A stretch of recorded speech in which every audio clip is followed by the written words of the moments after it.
the Space Transportation System, America's hope for routine access to space. But before the hope can become a reality, the system must complete the 2 remaining missions of its flight test program, proving itself a reusable, reliable transport into space. Many of the flight test objectives have already been accomplished. A spectacular first launch, then successful second launch of the same spacecraft, 2 pinpoint landings, dramatic decreases in vehicle turnaround time, successful on-orbit checkout of the remote manipulator system, and solid evidence Columbia can be used as a scientific platform for Earth observation. The third flight will push the system even further, proving Columbia can also be used for space observation, completing extensive tests of the remote manipulator system, checking out equipment to be used on later flights for medical research and drug manufacturing, testing an unpainted external fuel tank, which costs and weighs less than the 2 previous tanks, and planning the mission to last 7 full days, so that extensive thermal soak tests can be done on the vehicle and its systems. STS-3 is the most challenging and ambitious mission of the flight test program so far. Much needs to be accomplished for it to be a success, and for the orbital flight test program to reach its ultimate goal, routine space flights. The goal of STS-3 is to bring the system 1 step closer to that reality.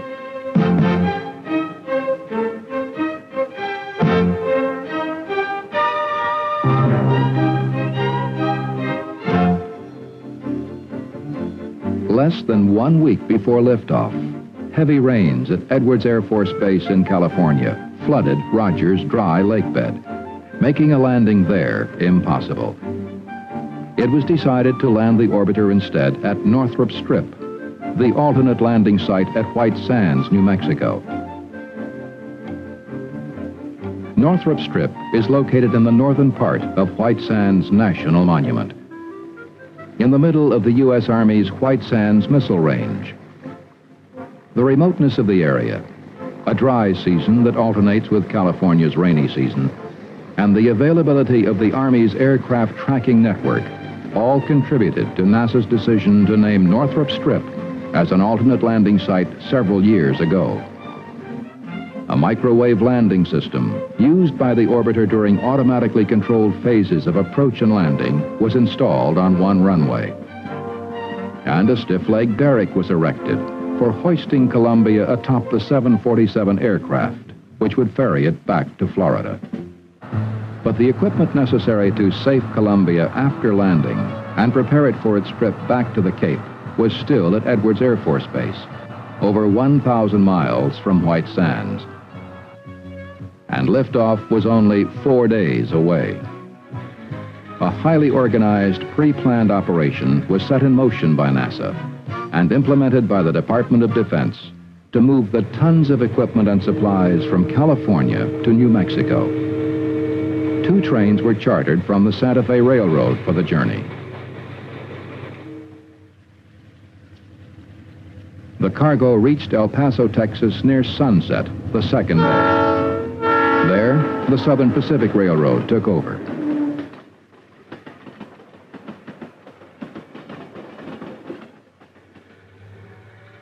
When the trains reached Holloman Air Force Base, they were unloaded, and the mobile equipment was driven the remaining 23 miles. The non-mobile cargo was transported by trucks.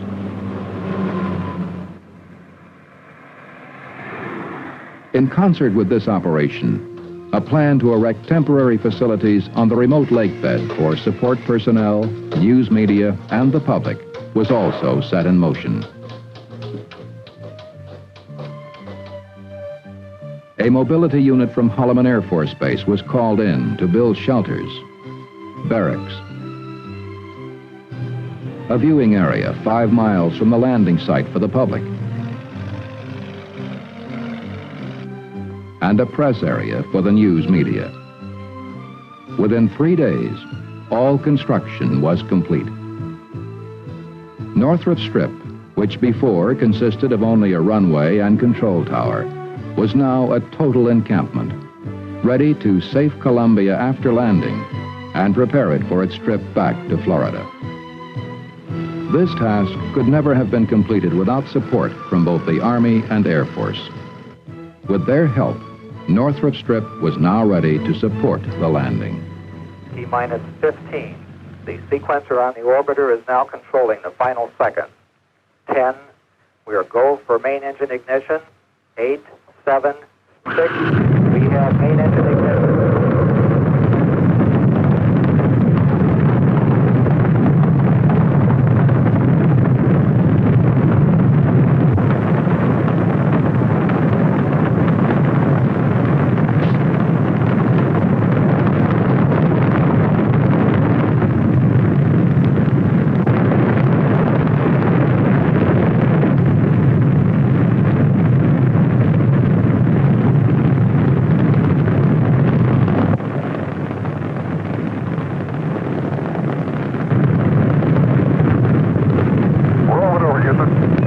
Columbia rolling.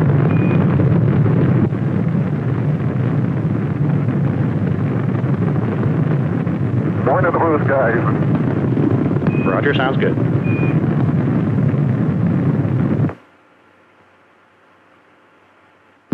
Columbia, Houston, you're go at throttle up. Roger, go at throttle up. We're go here too.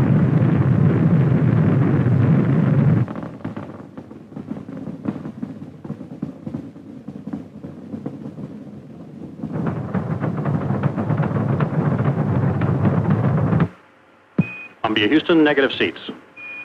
Negative seats. PC-50, Houston. PC-50.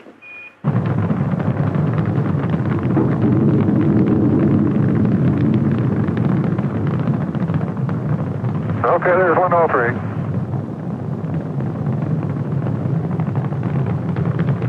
Boy, the first part of this ride is a real barn burner. The crew for STS-3, Commander Jack Lausma, a Marine colonel and veteran of the Skylab 3 mission that stayed in space 59 days. The pilot, Air Force Colonel Gordon Fullerton. This was his first time in space.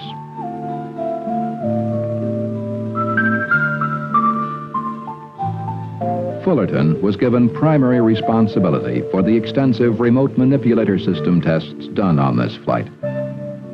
With him at the controls, the arm demonstrated its payload handling capability. Okay, well, we got a capture and grapple. Hey, that's good news. Rigidized and got all the normal type back. That's super, and we're seeing the data. The induced environment contamination monitor was to be unberthed first on this flight.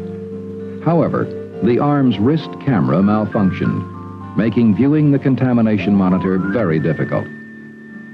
Since the plasma diagnostic package was also to be unberthed, and because its guideposts could easily be seen with the aid of binoculars, it was substituted for the contamination monitor, proving again the flexibility of the system.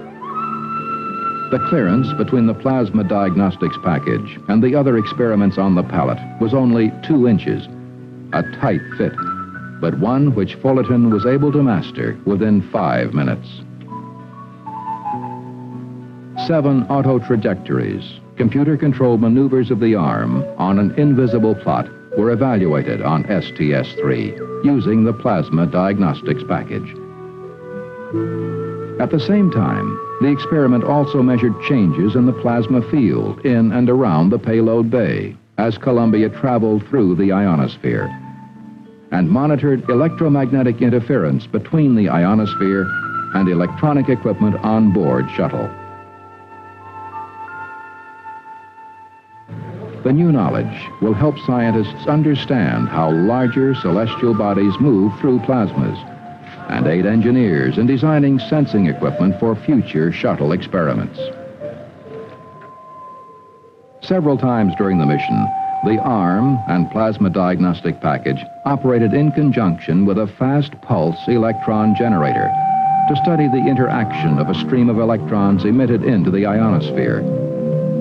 The result? A glow caused by atoms in the plasma being disturbed by the electron stream. Hopefully, this new knowledge will lead to a better understanding of how the same phenomena might occur in nature, for instance, in the aurora borealis. Other experiments studied the electrical buildup on the orbiter as it moved through the ionosphere, and contamination in and around the payload bay created by outgassings and thruster firings. These phenomena could affect scientific instruments and sensitive astronomy observations on future shuttle flights.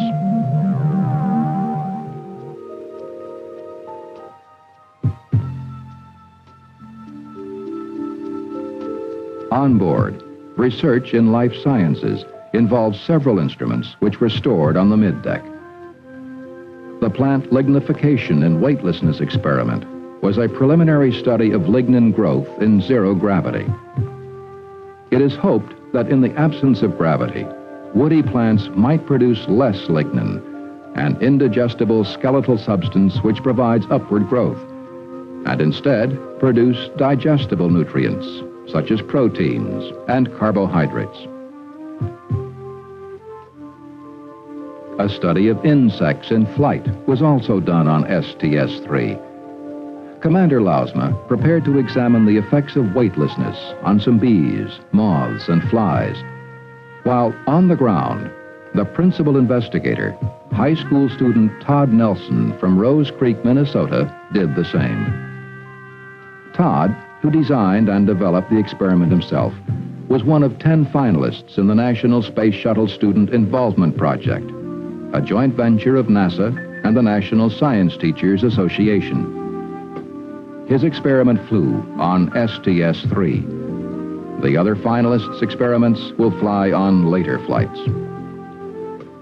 The purpose of Todd's study was to compare the natural flight characteristics of 3 species with their behavior in zero gravity. The insects were chosen primarily because of their different wing sizes. Todd wanted to find out if that factor would affect their flight behavior in zero gravity. After recording his findings in the Earth's gravity, he watched the cruise report from space.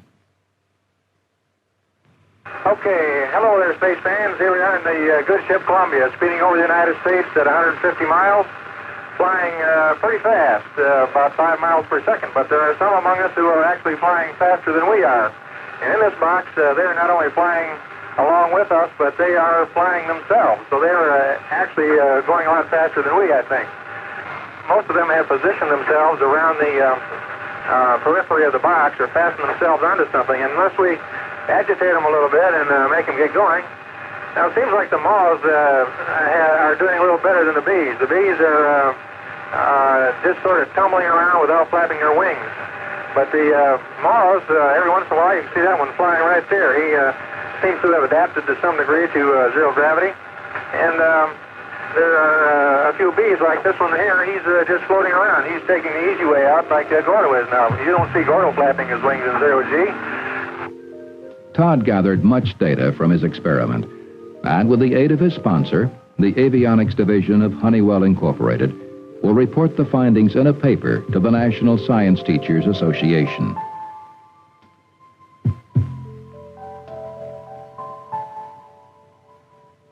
The electrophoresis experiment verification test checked out the prototype of a more elaborate manufacturing device, which will be flown later on.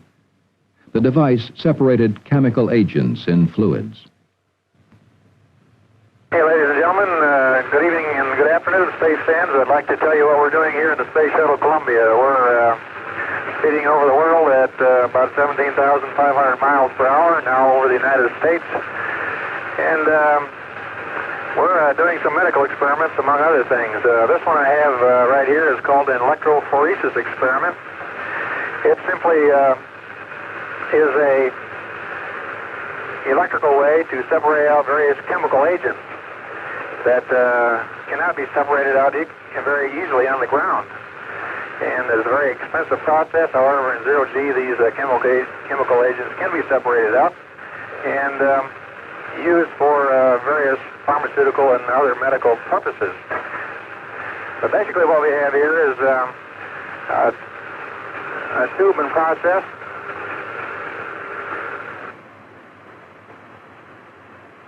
It's inside of this container.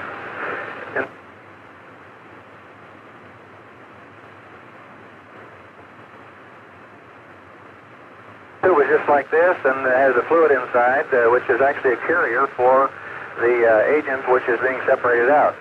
We have a sample that we use to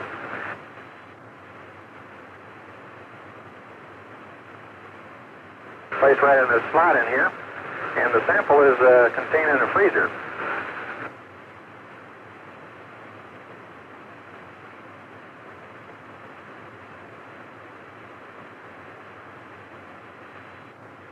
Inside of this freezer are several small samples which are used in this electrophoresis experiment. And then once the experiment is processed and the various chemical agents are allowed to move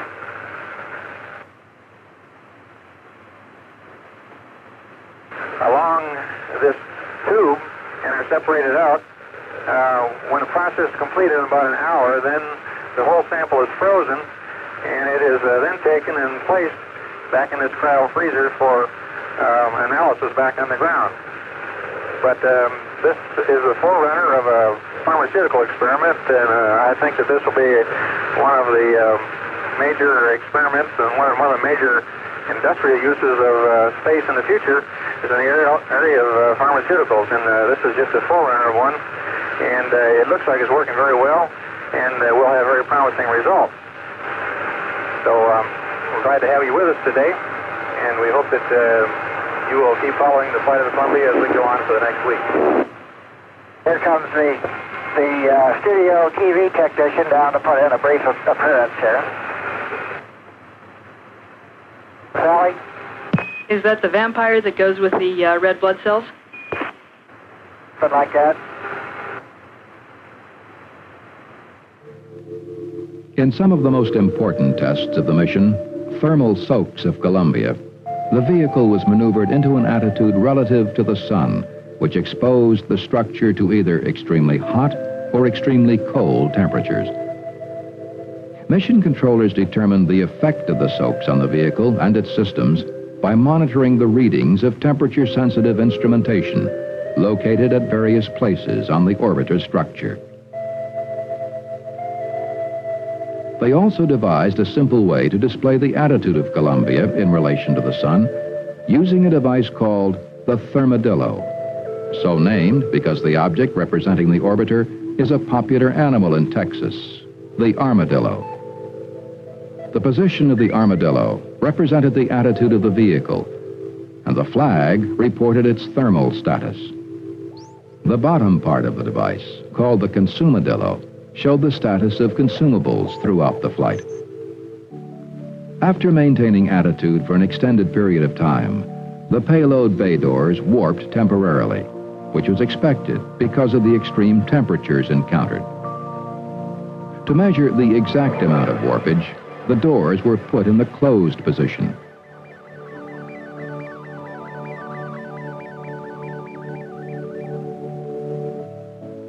And the amount of gap, or overlap, was measured by the crew using a theodolite instrument.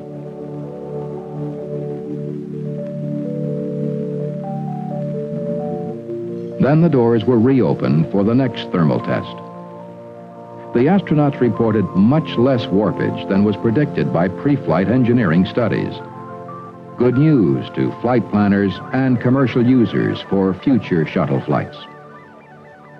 Special measures will not need to be taken to cool down or warm up the doors before they can be closed. Although the astronauts had little appetite and difficulty sleeping their first 2 days in space, they gradually adjusted to the weightless environment.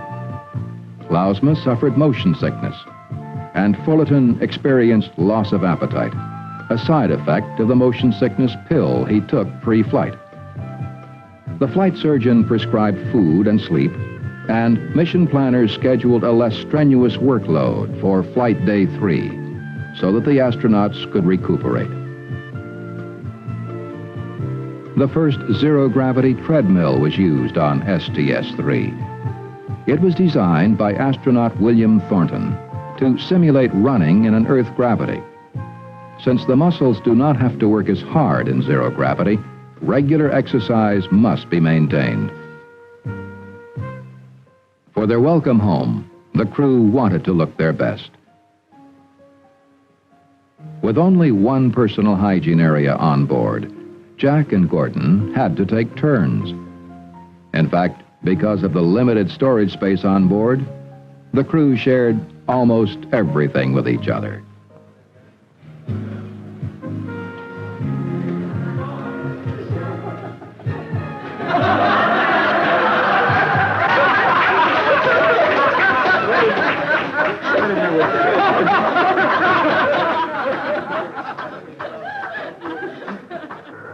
Back on Earth, winds were beginning to pick up at Northrop Strip. John Young, commander on STS-1, simulated the same approach to runway 23 that the astronauts might be attempting very shortly. Young reported to Mission Control. There's about 2 miles of visibility on runway 17 and runway 23 is covered up in sand. I think we ought to knock this off, over. Okay, we got you, John. We copy and concur. Yeah, I'm sorry, you guys. Not your fault. The wind was gusting over 50 knots. And deorbit burn, to put Columbia in the correct attitude for entry into Earth's atmosphere, was only 40 minutes away. Columbia, Houston, through Ascension, over. Pretty loud clear, Steve. How many? Roger, I got you 5 by. Jack, we talked to the STA again between Bermuda and Ascension, and as you could probably surmise, the winds have been coming up all day. It was still acceptable until his last pass, but during John's last pass, the visibilities were unacceptable and the turbulence was severe, so it's not a good day, and we're going to wave off for 24 hours, over. Okay. We've had a good drill. The good drill showed once again the flexibility of the space transportation system. Flight controllers altered the flight plan just minutes before committing to entry. Columbia had enough fuel and other critical supplies to last at least 24 more hours. In fact, 72 more hours if necessary. Lausma and Fullerton went to bed early that night, fastening themselves to restraints behind their ejection seats, a favorite place to sleep during the mission. Tomorrow, they would attempt to land at Northrop Strip earlier in the day, before the winds began to gust. Houston, Columbia. Roger, go ahead, Gordo. Okay, we're looking straight down at Northrop. It looks a lot better today than it did yesterday. And it is a lot better there, Gordo. And what kind of a turn are you betting on for 2-3 at this point, Steve? Okay, Jack, first of all, you are go for the deorbit burn, and the winds right now are favoring runway 17 with a right turn. Okay, we're going to select that runway 17 item 4 with right-hand turn. Okay, that sounds good.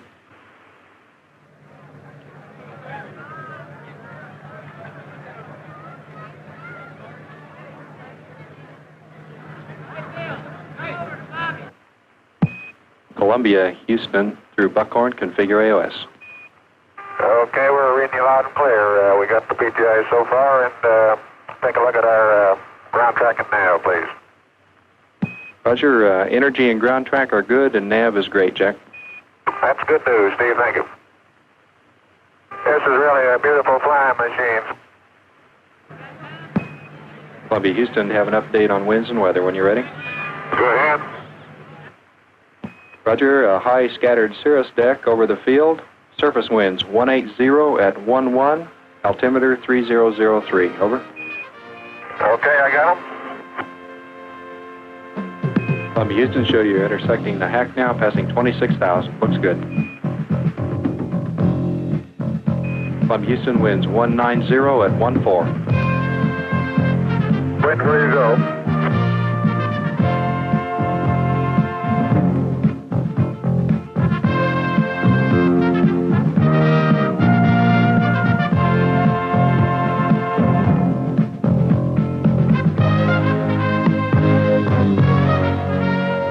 Columbia Houston, go for auto to enter glide slope.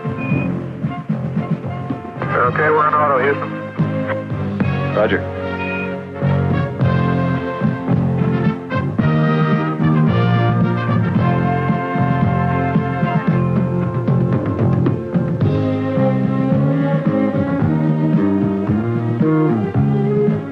Pre-flamer, Houston.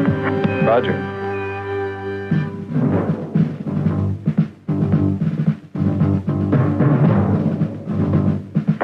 Gear coming. Gear down. 20.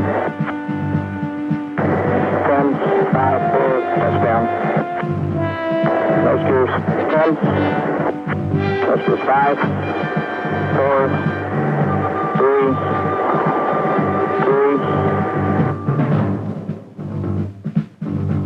Touchdown. Bienvenidos, amigos. STS-3 was the most successful mission of the flight test program so far. 4 months before liftoff, the launch date of March 22nd, 1982 was established. And on that date, Columbia was launched. Mission planners were able to exchange Day 4 for Day 3. And Columbia showed its capacity to remain on orbit longer than planned. Okay, wheels are stamped, Houston. Okay, Columbia, welcome home. That was a beautiful job. The space shuttle has brought us closer to something else. After his return from space, Commander Jack Lausma said it best. I think we've rekindled that patriotic spirit that has been lingering in the background, that has wanted to come to the surface. And I think that the space shuttle has caused that, in a sense, to happen. And I think the space shuttle is great for that reason. The whole transportation system is something that is good about America. People are beginning to realize it and be proud of it. STS-3 has clearly demonstrated the versatility and flexibility of the space transportation system. It has brought us one step closer to the beginning of a new era, routine operational spaceflight.